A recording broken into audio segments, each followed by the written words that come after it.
Hey friends, I'm Jess Connolly.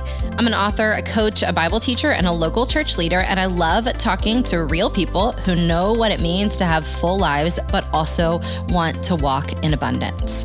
This podcast is for you. It's not my podcast, it's ours. It's for people who crave lighthearted conversations and deeply spiritual truth. It's for people who are busy, tired, waiting, growing, dreaming, working, or praying about what's next. Wherever you're listening from, if it's quiet, mundane, or busy, I am praying for you, and I'm so glad you're here.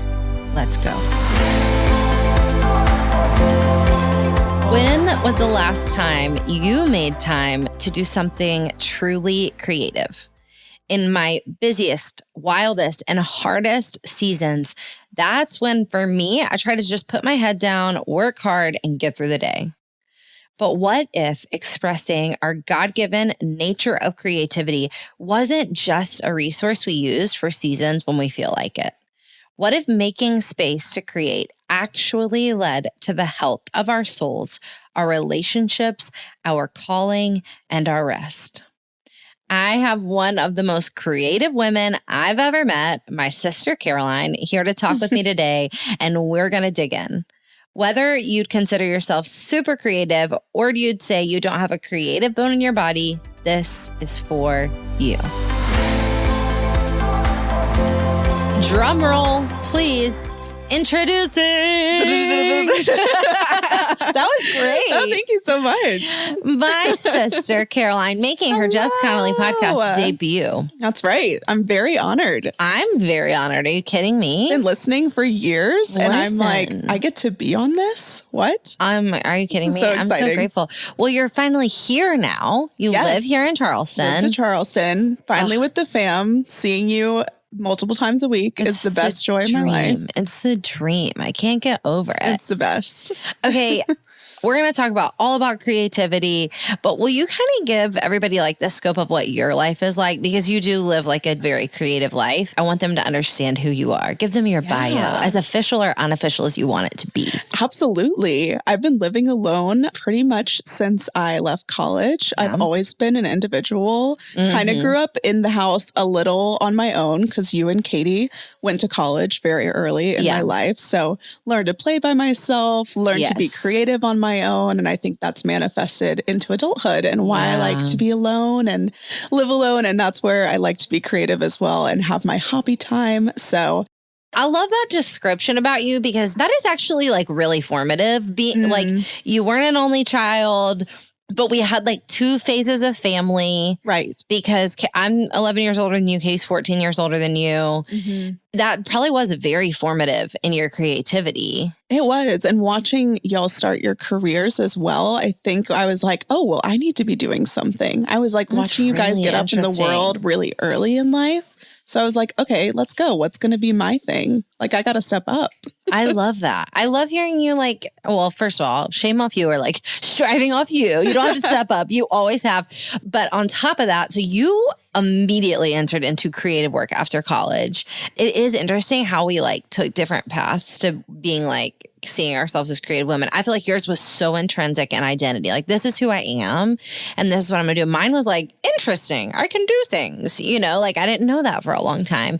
But so yeah, tell everybody a little bit about your career so far and what creativity looks like in work.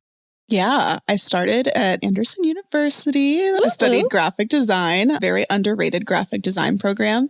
Great school, and was kind of always a little Disney freak as a kid. Grew up on the movies and developed a big passion for the company and wanted to do anything I could to get there. It was kind of like my obsession and my goal. Yeah. But especially when I found out my professors didn't really like Disney, it made me love it even more. I was like, oh, I'm going to show them. I'm going to end up there, and you just watch and see. So did as many graphic design internships as I could. I was like, this is the goal. I knew it was a hard place to get into. Never was really crazy about Florida, but knew that I had to be there to work for Disney. So I was like, oh, I don't care. I'm going to make this happen. thankfully got an internship after I applied to about 11 of them. Only heard back from one. Wow. And that was the one that I went and did an internship for, and then thankfully was offered a full-time role for, because I had the most amazing team of amazing creative people as well. Most of them were all creative strategists, and I was the only graphic designer. So learned how to work so well with people who are so good with their words, and I was good with the pictures. Yeah. And we were able to form kind of that together, and I was able to learn the business world and what art looked like in a corporate form, which was very fascinating. I'll say what you won't say, but you moved up the ranks. My girl, every time I saw her, was getting a promotion at Disney. And so, I mean, you really got every promotion you could. I really climbed that corporate ladder. You did. You did. Very hard. It was really very, very, very impressive.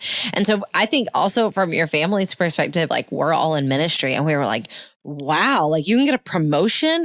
Like, like there's no promotion for us. You know what I'm saying? Like, it's just like, oh, I guess we're working more at the church. I don't know. You know, like we added a service. It's true. As fun and free as Disney is, it is like a typical corporation. So it really has that status structure. And I was on a very small team that was new to having creative at all. So I think they were like, oh, this is actually really helpful to the business. Yeah. And this is growing our client relationships. So let's add more. So I think that also contributed to getting promoted and growing so fast, because our small team just provided something that they didn't have and showed them that creativity is so important and can actually be revenue generating as well. I won't like violate any NDAs or embarrass you on the podcast, but I will tell you, like throughout your time there, you would tell me things that you made or that you created, and I would be stunned. Like things that people across the world saw, and it was compelling and wild. They are the most fun things. And we would work with different corporations around the world, such as Coca-Cola or McDonald's for a few examples. And we would put those in the parks or online. So we really had to think in a different creative way of how do we make a Coke cup magical? Right. So that stretches your brain in a whole new way, because it is very corporate and it's not like the typical creative atmosphere. So that was a challenge for sure. You transitioned out of Disney to work a different design job, which is also equally cool. But before I make you give your whole like employment bio, read out my resume line by line. It's impressive. Just know that. Okay. Proudsister.com. So sweet. But I will say one thing that is really impressive to me about you is you never let your creative job keep you from being privately creative. So will you talk about that a little bit? Because I feel like I hear so many women, whatever their job is or whatever their vocation is, they always kind of speak some defeat over like, so that thing can't be special to me anymore. You know what I'm saying? Yeah. Like I hear writers say like, ever do any like writing for me because I have to write for everybody else, or in just every role, like, you know, the cobbler's kids have no shoes, but like you cultivated wild creativity in your personal life throughout that season. What did that look like? Yeah, I think you have to find different forms of that creativity or different forms of what you love to do well. Yeah. Whether that's actual physical forms. So graphic design, I'm on a computer all day. I'm on screens all day. I'm clicking from point A to point B. And so in my personal life, I really missed doing things with my hands and really just getting in there using my eyeballs and not counting on a screen or technology. So I found I would want to pick up a needle and thread and try embroidery, or I would want to just get an adult coloring book and really just get out of my head and into that. So maybe you make mood boards for a living, or you do creative brainstorming, and instead you clip up a bunch of magazines one day and you make a style board on a physical piece of paper. And that's just a way to do something different. And you'll find like, oh, this is not what I get to do every day. And it will ignite that passion a little bit more in a totally different way you didn't know that you had, which is super fun. I love that. Okay, I'm going to pause here before we get into the meat of our episode. And I want to just speak to anyone who's listening who would maybe say like, oh, this is great. This is interesting. I'm loving hearing Caroline talk. I'm not creative at all. I don't have a creative bone in my body. And in love, I want to tell you, you're wrong. And this is actually a pretty spiritual issue. Like there's no getting around it. But if by grace through faith you believe in Jesus, you're made in the image of God. No matter what, you're made in the image of God. If you believe in Jesus or not, you're made in the image of God. And God is the creator. He is the creative. He spoke the world into being. He made the colors. He made the stars. You know, he is the best artist of all time, of eternity, you might even say. And you're made in his image. And so none of us get to say, like, that's not who I am. I think that maybe we think it's going to look like somebody else. I think maybe we have like presupposed notions of what that's supposed to be, but we are all creative. So this episode really is for you. I hope that maybe some of what we talk about will unlock what that looks like in your life. So with that being said, because we're talking about creativity, this is such a like wild, nebulous question, but I think it might help. I have my own definition of what I think creativity is, or like what we mean when we say somebody's really creative. Yeah. I want to hear yours. Oh, I'd love to hear it. So I feel like my definition of creativity is looking at something or thinking of an idea or looking at something that already exists. And your immediate thought is, what would be my take on that? How would I create that? How would I think of this solution? And that is creativity all on its own. If you're thinking about it and you're like, I want to see how I would do that. That's creativity to me. Almost like not being passively encountering beauty, but like actively saying, I want to do that. I want to do some form of that. Yeah.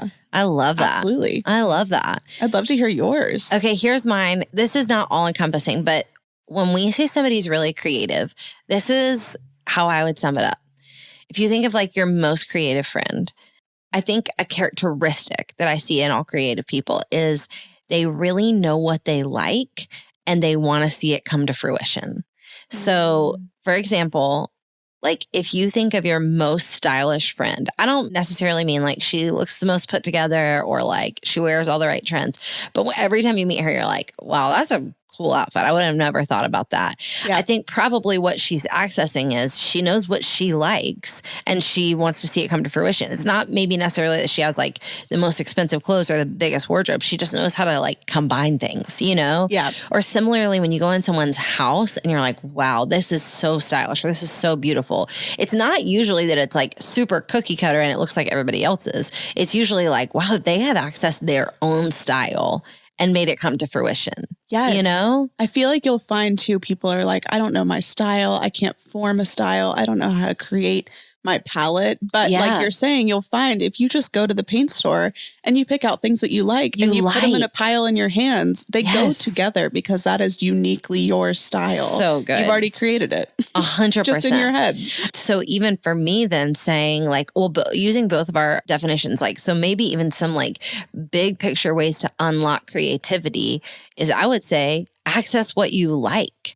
Look at a bunch of things and say, do I like that? Do I not like that? You know, how does that make me feel? And then how could I recreate that? And then same for you, like encountering beauty, just letting yourself access that feeling of, could I do this for myself? Yeah. Could I do this in some capacity? Even if I'm not replicating or recreating, because that isn't creativity.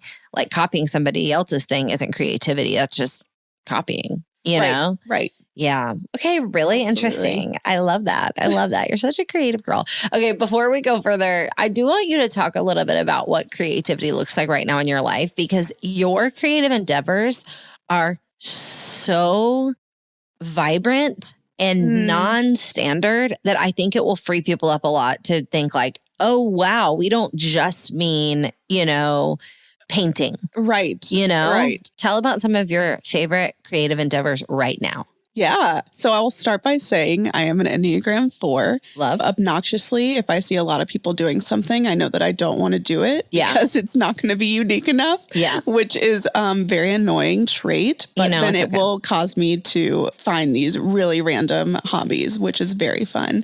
So usually I'll see something on either Pinterest or TikTok creators who are making like really amazing art, but it's really out there. Definitely getting the ideas from them, not thinking about these out of nowhere.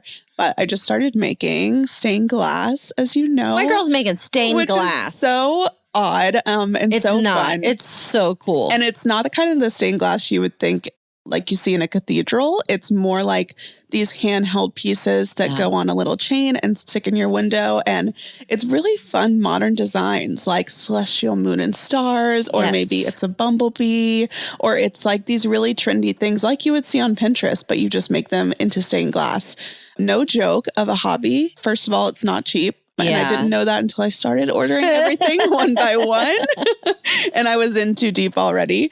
Also not a quick hobby either. Yeah. So it's taken so much time. It takes like weeks to think of a piece, make it, and figure out, is this going to work? And then you have to cut everything, sand everything, and solder everything with metal. What? I have to like open my windows because I live in an apartment. And I'm like, please don't let the fire people come. But I do want you to say that because you do it in your apartment. Right. So somebody would be like, oh, space. Cool. She's doing, a single glass. I don't have a studio. Neither do you. You're doing it in your apartment. I'm doing it in my home office, which is also my guest bedroom. You bought almost everything from Amazon. Yeah, but it's like, these are supplies from Amazon. This isn't like out of reach for, somebody who might want to play around with it. All supplies from Amazon. Also, who knew Hobby Lobby has an entire stained glass aisle? So there are many people in the world doing this, obviously, because they're still supplying the stained glass. Yeah. Which is so fun. So really random things like that. Love stained glass. I'll find that I get these fixations and I'll pick new hobbies every once in a while. Thank you so much, ADHD diagnoses. Thank you, all my neurodivergent girlies. We need to band together because I will go really deep in on something and I'll probably do it for about half a year and then I'll switch to something totally different. But I hope stained glass will stick around for a little bit longer because I'm in very deep. But in the past, it's been embroidery, it's been glass etching, it's been as simple as I said, like adult coloring books. Got really into that for a while, got all like the alcohol-based markers and things. I'll go in really deep. And they're just always so fun. And I love, I think, picking a new one. And my immediate thought is, can I do this? And proving to myself that I can. So wild. That's probably the hyperfixation part. Is like, can I do it? And then once I figure out, oh, I can do this. And then I get obsessed with, how do I make this creatively me? How do I create these pieces that are going to feel like my style? And then it becomes so fun. I love it. I love it. That's so cool. Okay, now our deep question. We're calling this episode Creativity Might Save Your Life. And why would you say that? I know why I would say it. And I can go first if you want me to. Yeah, since we're being deep. So my story is this. I would have been the girl that says like, I'm not creative at all. I don't have a creative bone in my body. I would have said that my whole life, which is interesting. I know it is interesting because I just didn't know what creativity was. I was writing in elementary school, like long form things. Like I was always a writer. And then I was like sending submissions to magazines and newspapers by the time I was in college, but I didn't consider that creative. So wild. I know, isn't that interesting? Like some of the more standard forms of creativity, I didn't care about fashion until like my late 20s. Yeah. I just was like getting by. I mean, I tried to look nice, but I didn't care about fashion the way that right now it excites me. You weren't passionate about Y2K? What? I was not, in fact, passionate about Y2K fashion the first I remember round. some of those big flowers in your hair. Let's not play. Flowers in my hair, really? Maybe that was more of a Katie thing. I think that was I'm Katie. Picturing some wide belts. You were pretty fashionable. I don't know. See, I think I would borrow Katie's clothes, but I think living close up to someone who was really good at style. And like, for example, Katie always cared about her room. Like her room decor was a big deal to her. And so I would like move into her room when she moved out of it. Moved in a room when she went to college, but like I didn't care about my room. I would have never thought to like ask mom to buy me a bedspread. I just was a very simple little child, like don't worry about me over here. Yeah, right. So same about clothes.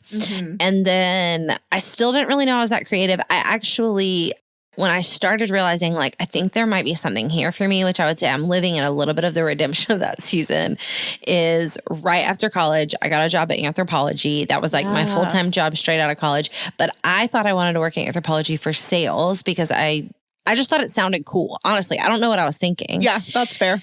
And I just got a job as like a full-time sales girl. And my first day there, they made me a manager, which was just a kind of like crazy story. Insane. And so also then, believable. Yeah, but like I didn't even know I was like an achiever then. You know what I'm saying? It was just like things were happening and I was like, oh, I think other people see things in me that I don't see in myself. So then I became a manager and I was in charge of doing a lot of visuals.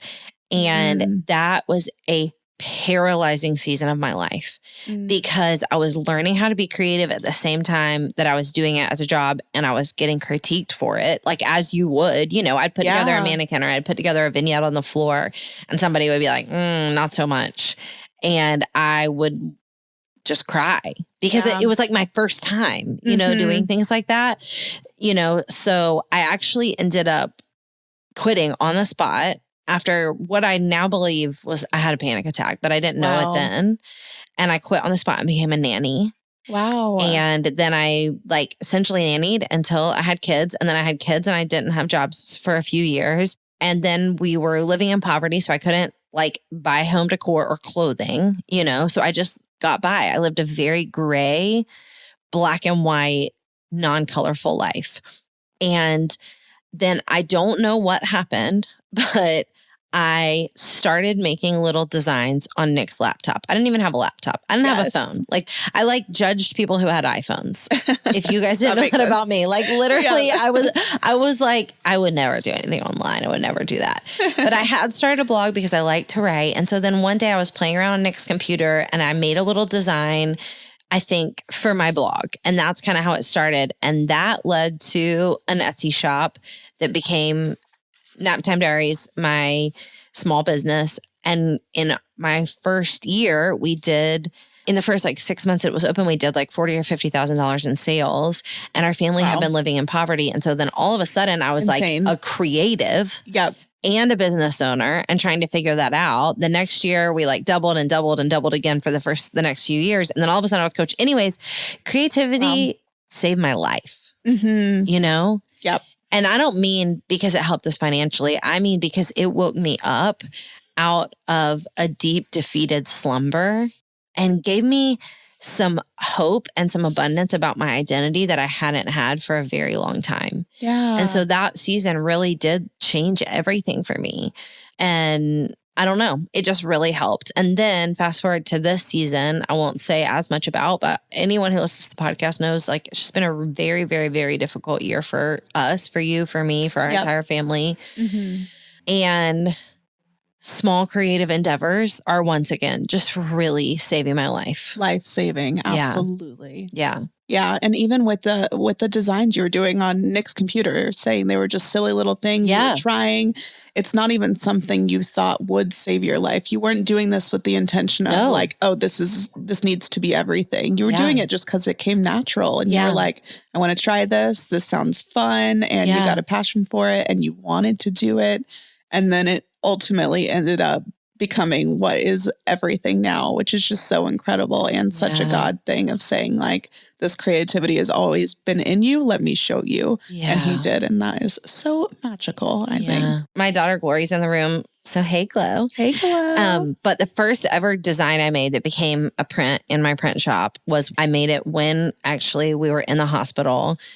She had a grand mal seizure and was in the ICU and was diagnosed with a seizure disorder. And I made a print, which I wouldn't have called it that. I was calling it like a little design of Psalm 46:5. And that ended up being the first print I ever sold.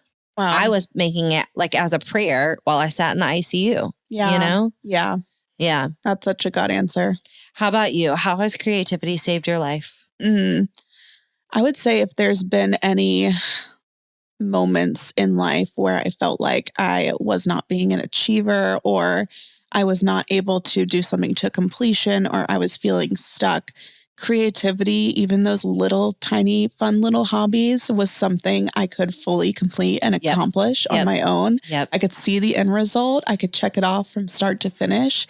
And that gave me so much, call it serotonin or whatever have you, of like, oh, I did that from start to finish and it's done. And now I can see the result or enjoy the result on my own. And that feeling was so rewarding. Getting to do something start to finish was so fun. And then another thing, I think I mentioned it earlier, of just taking heads away from screens, which sounds a little surface level, like, oh, get off your phone. But it's the thoughts that you're having too, all the thoughts of like comparison or in your head or stress or anxiety. When you're doing a craft, you cannot think of anything else in your head except for the logistics of how to get the craft done. At least if you're me, I'm not much of a multitasker in my brain, so I can't think of more things than than one at once. Yeah. So even if I'm like coloring, I'm like, I have to get exactly on the line. And I'm not able to think about like, oh, I haven't taken the trash out in a couple days, you know? Yeah. Like it's just not something that's filling my brain. So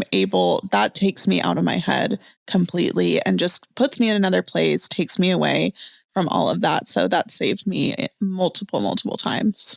I think there's two things I want to notice about what you're saying. Number one, a huge reason why I would encourage almost anyone to have some kind of creative hobby or endeavor is one thing you just mentioned is like, you need something you can finish. Yeah. And so much of what is happening in our lives is just not finishable. Like Nick and I always say that, like ministry is never over. Parenting is never over. You know, leading a business is never over. Like we can close our laptop and say like, it's done, but it's not done. So we need something we can finish. We need a hobby that we can say like, look, I made that puzzle. I finished that puzzle, you know, or I wrote that short story, or I made that pot. That's one thing. It is so helpful to have something you can finish and also something that you can like be objectively bad at and it doesn't hurt anyone. Yeah. You know what I'm saying? Like the point isn't to just be good at it. The point is like sometimes you need things that you can be bad at that it doesn't matter. Yes. You know? Yes. And only you know, or maybe only your significant other or family knows, but it's all just for you. Yeah. I feel like we need as humans like failure hits. Yeah. Like we need little hits of failure to be like, this is okay. Failing is so good for you. It's so good for you. But I get that it's hard when it's like, it really matters, but it's like, you know, right. If you're doing a paint by numbers and you mix up the colors and you fail at it. Absolutely. Great. If you're doing an embroidery of a hedgehog and it looks like a tumbleweed, that's okay. Then you have a beautiful tumbleweed. You've got a great little tumbleweed, you know, man. That's, and you're better for really it. Good. Yep. So that's one thing I want to notice. The other thing is I had a friend who we actually led a ministry together. And we would have these big events and we'd have these big launches together. And near the end of planning the event or getting ready for the launch, she would almost always start a new project. It would drive me crazy because I'm such a linear thinker. Yeah. And I would say like, no, you cannot start a new thing. Like, because we have to do this thing. We have to finish this thing. And one time she was like, no, this is what helps me. When I need to finish something, sometimes I have to start something, maybe even that feels a little less significant to finish the bigger thing. And I always thought that was really odd until I tried it. Yeah. And now I would say that is something I've really utilize creatively. I'll give you an example. This is a funny one. It's only funny to me. I've just finished my next book like 2 weeks ago. Woo, woo, woo. Woo, woo, woo, woo. The last few weeks of writing that book, I thought were going to take me out. Like I was sad. I was somber. I can't really describe it except for to say like women who have been pregnant, the last few weeks of pregnancy, when you just feel like a little bit not well, it's like all you can think about. You're just unwell. You're like getting something out and it's too much. And women who have had multiple kids know that like the more you go in, the harder it gets for whatever reason. Like, let me say it like this. When I'm having my first baby, the last 2 weeks were hard. When I was having my second baby, like the last 3 weeks were hard. When I was having my fourth baby, the last 6 weeks were hard, you know? Yeah. Because it's harder on your body and you know what's coming. And I don't know, it's just interesting. And this is my 12th book. So I was like, I feel in some ways this feels 12 times harder, which it shouldn't, but it does. So you need like 2 years to prep your heart. Basically. Yes. And all that being said, I had like amazing support from my team and my family. But do you know what I had to do to finish that book? I had to start a Bible study. I had to start a new Bible study at church, which I haven't led a Bible study for years. Wow. I had to brand it. I branded my Bible study. You did. Yeah, I did. I made graphics. As you've given a logo and a pamphlet to any family event we've ever had. I want every, it needs to be branded. Every family event needs a logo. It's always my favorite. I actually sent some friends a text about a friend's birthday today. And I was like, man, I really wish I'd made a logo for this. But I had to plan the whole thing. My brain needed to do that. I needed to start something new to finish something big and difficult. Yeah. Yeah. That's so healthy. You mentioned it. I haven't really like said it out loud in that way. Yeah. And it needs to be something completely different from what you're doing, which I love. Okay. We talked a little about your current creative expressions, but I would love for you to share what creative expressions have served you most in adulthood. in the past few years. I can also start with mine. I think mine are probably a little more typical than yours. Yeah. You know, these are the ones that are like really serving me right now. Tell me. Okay. Anyone who's ever like heard me make a joke about this is going to roll their eyes and be like, really? But cooking actually is a sign of health for me. Yes. I always often joke about how I can't cook, but maybe also not true. It's not great. It's not great. But like twice a year, I will want to cook things. Twice a year. And it's like, wow, she's really healthy. And I don't mean healthy physically, because I usually cook unhealthy things nutritionally. Right. Like but she's in a good place. She's in a good space. Like a couple years ago, you weren't living here at the time. And I went on a wild tear making homemade bagels. Ooh, and I made bagels are your dozens thing. And dozens. Oh, you know how I feel about a bagel. Right. I mean, but I it's just like think a bagels treat. are the best. Like you're not eating bagels all the time. But like No. when I see you eating a bagel, I'm like, oh, she is happy. I'm girl. happy when I'm having a bagel. But the problem is I started making them and like you just can't make 5 bagels, you know, like you have to make a dozen. But I would make a dozen one day, a dozen the next day, a dozen the next day, a dozen the next day. I actually started a Bible study at our church called Bibles and Bagels so that I had a place to get rid of the bagels. Do you remember the bagel season, Glow? It was intense, right? They were everywhere. Baskets of bagels all over the house. So cooking is a healthy expression for me, but it only comes like twice a year. Yeah. Yeah. Another one for me is life planning is like actually one of my favorite hobbies. Yeah. Planning my own life, working on my own ideal week. Most nights when Nick and I sit down to like chill and watch TV, I pull out my iPad, I pull out my own like scheduler and just like play around with my schedule. That's actually a very healthy creative expression for me. Yeah. Very creative. Writing, obviously a creative expression for me. I journal almost every single day. Nobody should ever read it ever. I don't think I knew that. You didn't know that? No. Yeah. Do you have it like under the pillow or is it like on a shelf? It's right there, over there on the floor. Okay. And I pull it out and I put it on the couch before I go to bed. So it's just right there in the morning. I love that you have some form of creative writing other than what you do for a living. Yeah. That makes me so happy. I have love to. That. Yeah, it's not good writing, but it's also not, I just say this to free up any Christian women. It's also not like overly spiritual. So it's not formal prayers. Yeah. Yeah. It's usually just like a stream of consciousness saying what I need to get out of my head. No, I feel like that's so good that it's not good writing. That's exactly what you need to be doing. Just scribbling all your words. Yeah. So good. Home decor is coming back for me. God's redeeming it. Yes, amen and amen. I shut that down after I stopped working at Anthropology for, 20 years. But as I've shared in past podcast episodes, Nick and I are renovating this house. And, we've been doing it for a year and some change, but we're now in the really fun parts. Like, so I was telling my team today, like yesterday we went and picked where every single light switch in the house is going to be and like which switch will go to which thing, you know? So not only are we obviously looking at like fabrics and paint colors, but like picking where your light switches are in your house. That's very creative. It's kind of fun. That's fun. And saying like, oh, okay, the first switch, we'd want that to be like the fan. The second switch, we'd want to be the cans, Yeah. It's really interesting and fun. Also switch plates, really beautiful. I'll always send Mom really weird things about this dream house idea I have for one day. Yes. And it's like the switch plates or it's like the stair tread rails. Listen. Did you know that was a thing? Did I know it's a thing? The problem is the switch plates that I like are, I'd have to like sell my soul. So I can't get those. Of course. Yeah. So I was like, so how about we do like brass or whatever? And then Nick like explained to me how much they are. So he was like, we're going to be getting ours from Amazon. And I was like, okay, cool. And even if you thrifting and antiquing, of course, amazing, but finding the quantity and the number of switches you need is just, it's just so impossible sometimes. It's a lot. But then my new one is pottery. Yes, you are a pottery girl and you're actually very good at it. Well, I think I mentioned it before on the podcast. I don't actually know that I'm actually good at it.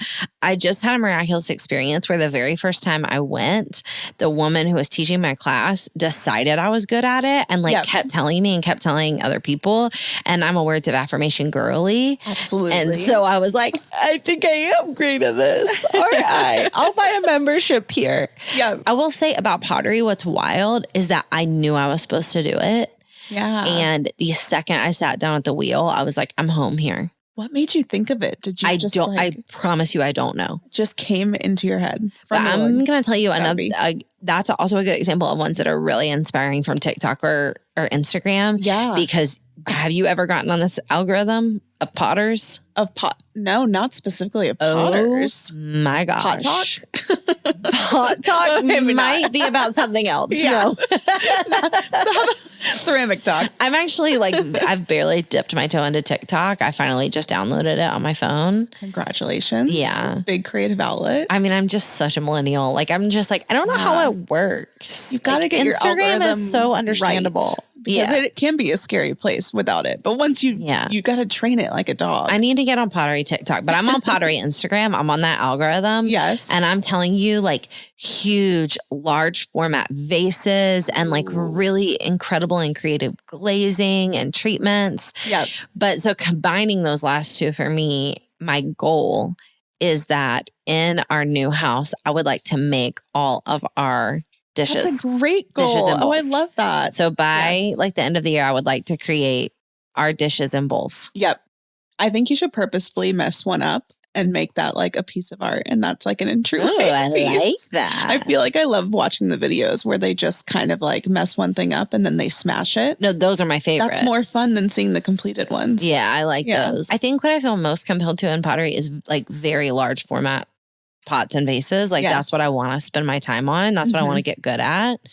But I also am really interested in actual art pieces or pottery pieces that you could hang on the wall. Yes. Yeah. I love that too. I could also see you getting really into texturized art, getting with your hands you would with clay, but also with that really thick gouache paint or you just slap it on there and you throw it on the wall. That sounds right up your alley. That sounds really fun. Yeah. Okay, your turn. Yes. So on the home decor spiel, oh my gosh. That's been a big part of my life. This apartment, your last apartment, they're feminine wonderlands. Oh, that's so nice. Again, living alone, it's too much freedom, honestly. No. I think when I ultimately have to share a home with someone one day, it's going to be an issue because I'm going to want to take control. But it is so much fun to live alone and just be I can do absolutely anything I want. I can make this as girly as I want. I can make this as masculine as I want. I can make it as dark or as bright as I want. The freedom is super fun. Yeah. So I've gotten into that very heavily the last few years, and it's evolved as style has evolved. Yeah. I would say overall my style is eclectic, but with touches of what is trendy also. Yeah. So, I mean, I definitely started in that boho in that 2018, 2019. There was rattan everywhere. Yeah. There was I would paint pink shapes on the wall. Also, that was my heavy Disney influencer era. So that contributed a lot as well. Yeah. And then I think around when the pandemic hit, I dyed my hair red, started painting my walls black. And I just really took a left turn. I love it. I started getting a lot more wood pieces, leaned into mid-century. And I don't even think it was that I got sad. I think I got happier mentally, and that what took my style darker, which is so odd because I think when my decor was lighter and brighter and more fun, I was actually miserable on the inside. So seeing my style turn more moody and exciting, I was finding my style, and I was curating pieces, and I was going to antique shops, and I was loving thrifting and finding someone else's trash and making it my treasure. Yeah. That was always fun. Finding all the brass I possibly could. Yeah. Definitely got onto brass and wood and glass. Those are my three favorite things in the world. And painting a wall is so easy. That is the biggest thing you can do to transform your space is just slap paint on a wall and instantly you have a new room, which is so much fun. Do you want to know something? Yes. I've never painted a room. You've never painted a room? Mm-mm. You would love it because it's like pottery where you just get to go crazy with a brush. So here's the only downside is I am married to an Enneagram 1, and that's why I've never painted a room. Yeah. Because he's we don't slap anything on anything, sister. You know what I'm saying? Uh-huh. But see, he could do the edges and you could just do the whole middle. I don't think he would trust me to do even that. I'm telling you, but it's okay. I get to pick the paint colors. Yeah. You know? Yeah, that's fun. I have a new style category and I want to tell you about it. Ooh. And our house, the mood board for our house is Nancy Meyers meets the streets of Lisbon. Yes. But that's accurate.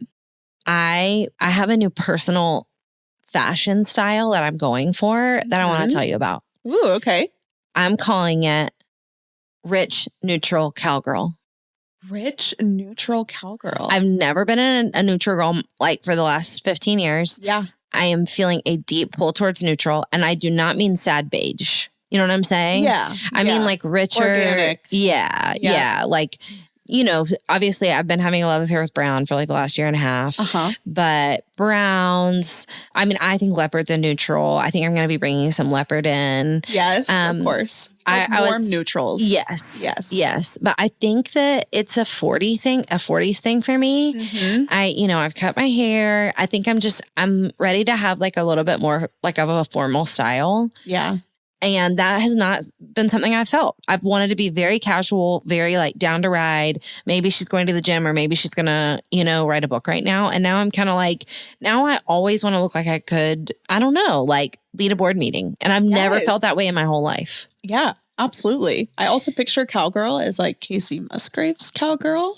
I feel like that is like she's a little more feminine. I think I'm feeling like, hey, you're feminine enough. You don't have to like prove it in your clothes. You know what I'm saying? Yeah, absolutely. I don't know. I'm having some fun with it, but I want to just even tell people if that word rich throws you off there. I was telling my friend the other night, we were at dinner and she was like, I do feel like your style is like changing a little bit. And I was like, it is, trust me, it's rich, neutral cowgirl. And she was like, are you just making more money? And I was like, no, let me give you an example. Like even the jewelry I wear, I was like, look, everything I have on is from Amazon right now. Yeah. But when I look on Amazon for jewelry, I'm looking for things that like basically are dupes of designer jewelry. Yeah. You know? Right, because who is going to know? Nobody. Who's going to know? No one's coming up to you, picking up your necklace, being Nobody's like, that's know. Yeah. Nobody cares either. No, I don't care. No. I'm wearing this necklace. This is from Amazon. Oh, I love it's like a chunky. Yeah, it's like a chunky gold chain. Nobody's going to know. I got this bracelet. I looked on Amazon, fake David Yurman. You know what? I was going to ask you about that because I know you were looking for some bangles. I wanted a little bangle girl. Do I wish it was a David Yurman? Sure. But like, I don't have that. So do I know who that is? No. Do I care? No.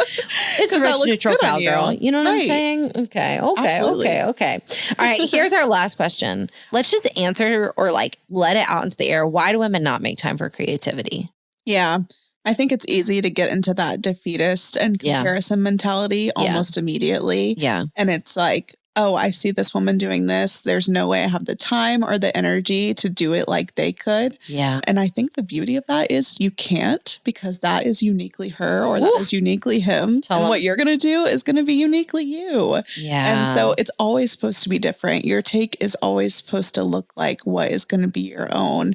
And we're never going to be able to follow a grid picture by picture and perfectly recreate that, especially in a time constraint either. And also, as we know, whatever we see online, it looks like they did that in a day. It probably took them a week and it probably took them 10 minutes at a time because they're also wrangling kids or their job, their 9 to 5.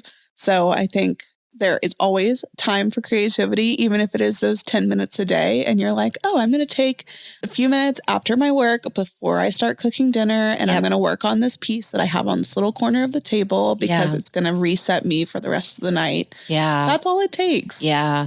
And I'll just say, like, if I can just be like a strong coach's voice right now to say, like, if you have time to be on social media at all, you have time to be creative. But instead of consuming other people's lives, like, go live your life. Use that time.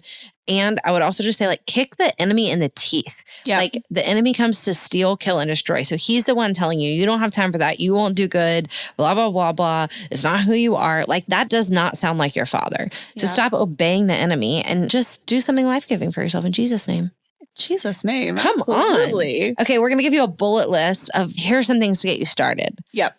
Have fun on Pinterest. Love Pinterest. Look up something silly on Pinterest. Probably and on get there lost all day. in it. Yes. Yeah, I love it. I spend a lot of time on Pinterest. Yes. Yeah. Career and personal life. Like I'm on there for my job all day and then I'm on there for my personal life all night. I feel like I am not on there for my job. But like if you go to my Pinterest right now, it is all short haircuts because I just went for it. Yeah. You know, just looking at every single little one I could find. Also creating subboards, really fun. Who knew you could do that? Do you know about creating subboards? No, I don't use it. I don't use it formally enough. I've really got to get better. That's fair. In a board, you can create subboards. So if you want to make a board called crafts, then you can make subboards. Like here's one within it called embroidery, or here's one within it called coloring. Wow. So fun and organized if you like organization. Take one idea, just one idea that you find on Pinterest and try it out. Yeah. Make a recipe. Do an embroidery. I don't know what you would call that. Do an embroidery. Yeah. Even if you see something, but it's not that craft. Yeah. Like if you see someone's drawing, again, of a cute little hedgehog. Yeah. And you're like, oh, I want to make that embroidery, or I want to try and draw that on my iPad. Like, do it that way. Do it in a fun way for you. Take inspiration from anything. Love. Get creative. Planning a new outfit from clothes you already own. Yeah. You have clothes in your closet. Have a little fun with them. Mix it up. Match it up. You know? Yeah, get those layers in there. Come on. I love stock. Right now I'm wearing a vest over a silk shirt. You're so really cute. Weird things, but also just try and layer your clothes on top of each other and see what happens. You're giving rich neutral cowgirl right now. I love that. Yeah. I'm in some neutrals. Yeah. Very like gold, warm. I feel like warm neutrals are the thing right now for sure. We all need a little bit of softness, a little bit of earth tones. Yeah. A little gentle. Make yourself a mood board. Yeah. I like to make a mood board for my year every once in a while. Yeah. Or, for example, I make a mood board for each of my books. It's not indicative of anything except for how I want it to feel. Yeah. You know, I've made a mood board for vacation before. Yeah, that does not surprise me. Yeah. You are excellent at curating anything, whether it's an event or a thing or a category. I think I'm just bossy with how things feel. I want it to feel, and I mean like emotionally, spiritually. I want it to feel good. Yeah, you know. I don't think it's bossy. I think it's just strong vision. Thank you. You have really strong vision. I received that, sister. Create a fun piece of art in Canva. Yeah, you absolutely. Know, just make a little all something, the tools. Something. It's easy. Yeah. Slap it all on there. See what happens. Try it out. Yeah. Also, you know what I like about in Canva is that now when you make a little fun piece of art, they're like, hey, do you want to turn this into a t-shirt? Ooh, that's fun. They do that now. Have you seen that? Yeah. And you can buy it from there. That's so easy. Isn't that wild? Yes. That was a smart upsell of my little logo. Absolutely. Yeah. Yeah. I like it. So smart. Try a new recipe. Yeah. Do you have any new recipes you want to try? You know what? This is going to sound like an ad, but I really like HelloFresh a lot because I do live alone. So I'm not going to keep a ton of ingredients in my fridge.